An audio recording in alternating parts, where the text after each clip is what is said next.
അതിൽ ഇംഗ്ലീഷ് കൊണ്ടെന്ന് പറഞ്ഞാൽ അപ്പൊ അങ്ങനെയാണെന്നുണ്ടെങ്കിൽ ഞാനൊരു കാര്യം ചോദിക്കട്ടെ, ഈ ദേശാടനം എന്ന് പറയുന്ന പടം കണ്ടായിരുന്നു? നല്ല പടമാണ്. സംവിധാനം ചെയ്ത ജയറാം ചേട്ടനൊക്കെ കുട്ടികളൊക്കെ നന്നായിട്ട് അതിലാണ് ഈ പാട്ട്. പക്ഷെ അതിലൊരു പാട്ടുണ്ട്, കളി വീടുറങ്ങിയല്ലോ.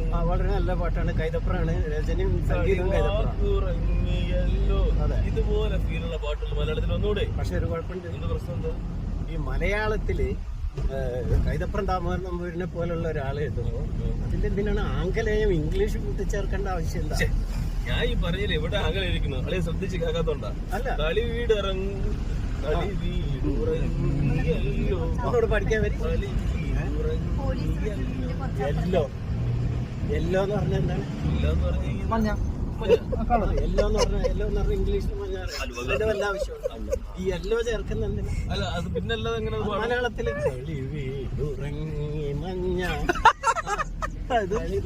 ഉറങ്ങി മഞ്ഞ അതല്ലേ നല്ല മലയാളത്തിൽ ലാളിത്തം നഷ്ടപ്പെട്ടില്ലേ? അല്ല അത് ശരിയാവില്ല. അതെങ്ങനെ ശരിയാവും?